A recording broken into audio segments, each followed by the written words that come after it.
कर्मों के पतवार के बिना ये जीवन रूपी नैया आगे नहीं बढ़ सकेगी। यदि यह सोचा जाए कि किसी पतवार के बिना कोई नैया कितनी दूर ठहर सकती है, कितनी दूर चल सकती है,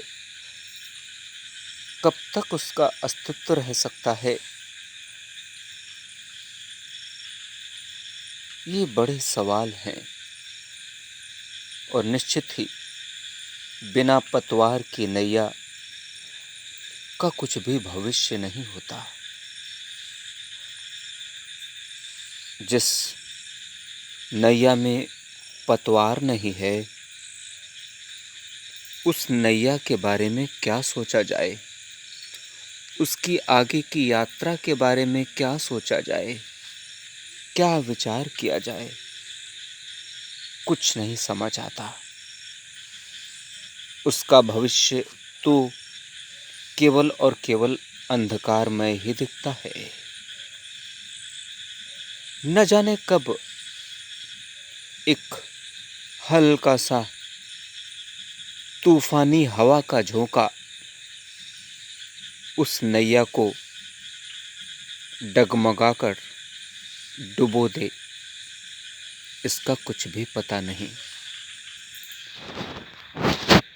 जिस नैया की पतवार की स्थिति जितनी ही ज़्यादा मजबूत होगी, उसकी आगे की यात्रा की सुगमता की संभावना उतनी ही ज़्यादा होगी।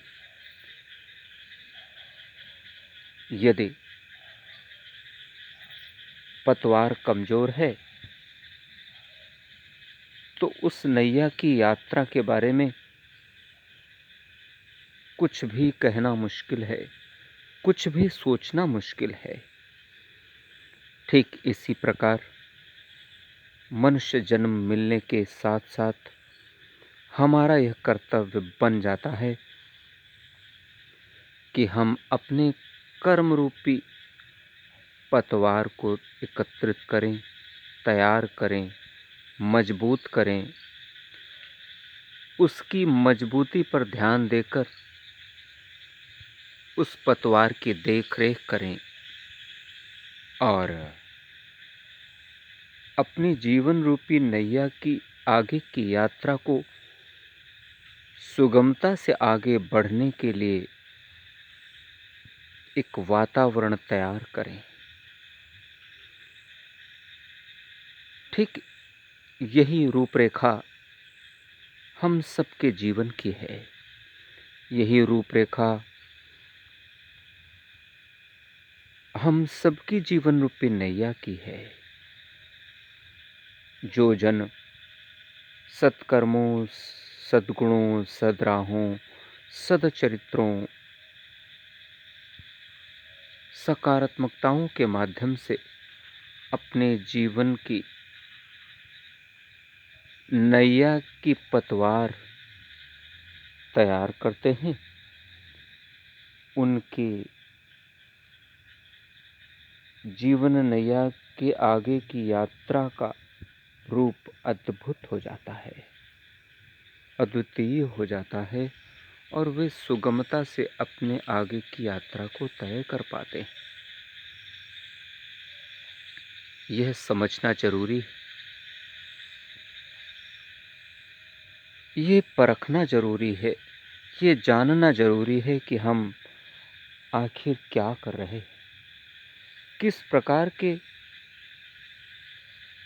कर्म कर रहे हैं, जिसके द्वारा हम कैसे पतवार को तैयार कर रहे हैं।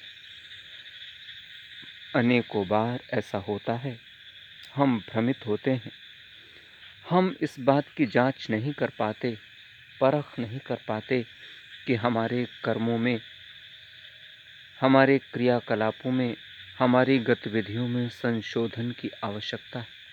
बहुत बार ऐसा होता है, हमारे क्रियाकलापों और कर्मों में संशोधन की आवश्यकता होती है, परंतु अज्ञानवश हम इस बात को समझ नहीं पाते हैं और हम उसे सही मानकर आगे बढ़ते रहते हैं। और ऐसे वातावरण में ही, ऐसे मौके पर ही हम चकमा खा जाते हैं, हम धोखा खा जाते हैं। हमें लगता है कि हम सब ठीक कर रहे हैं, पर यह निर्णय तो हमारे अज्ञान के द्वारा दिया गया था, जिसके कारण ये निर्णय गलत हो जाता है।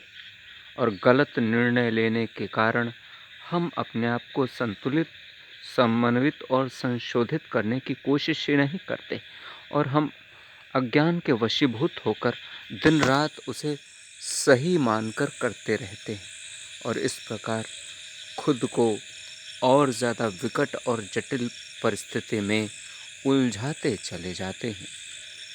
अनायास जब उन कर्मों को सत्य की कसौटी पर, ज्ञान की कसौटी पर परखा जाता है, तब पता चलता है कि अरे, ये सब जो किया जा रहा था वह गलत था। वह सब कुछ जो किया जा रहा था वो उचित नहीं था। जो सब कुछ किया जा रहा था वह सद्राहों सत्कर्मों से विपरीत था और वह सब पाप कर्मों से प्रेरित, नकारात्मकताओं से प्रेरित, अराजकताओं से प्रेरित, असत्य, अधर्म, अन्याय से प्रेरित, अमानवीयता, हिंसा, अशांति, अहंकार, दंभ, द्वेष, ईर्ष्या आदि जैसी नकारात्मक रूपरेखाओं से प्रेरित था और जिसके परिणाम स्वरूप अचानक ही वह पतवार जिसे हम मजबूत और अच्छा मान बैठते हैं, एक हल्के से तूफानी झोंके के आते ही सब कुछ उलट सा जाता है, सब कुछ छितर जाता है। जिस प्रकार से हम इस नकारात्मक रवैये को अपनाते हैं, उसी के परिणाम स्वरूप हम अपने आप को पतन और अंधकार के गर्त में स्वयं ही ढकेल लेते हैं और इसके जिम्मेदार भी खुद ही हो जाते हैं। ऐसे में हम बहुत बड़ा धोखा खा जाते हैं। सब कुछ सही मानकर सब कुछ गलत करते जा रहे होते हैं और जिसके परिणाम स्वरूप अचानक कसौटी पर खरे न उतर पाने के कारण हम पतित हो जाते हैं। हम भ्रमित होकर उलझ जाते हैं और हमारी जीवन नैया डगमगाकर पाप कर्मों के कारण, नकारात्मकताओं के कारण उस मझधार में ही फंसकर रह जाती है, मझधार में ही विलुप्त हो जाती है, डूब जाती है। ऐसी नौबत न आए, इसके लिए हम पहले से सतर्क रहें।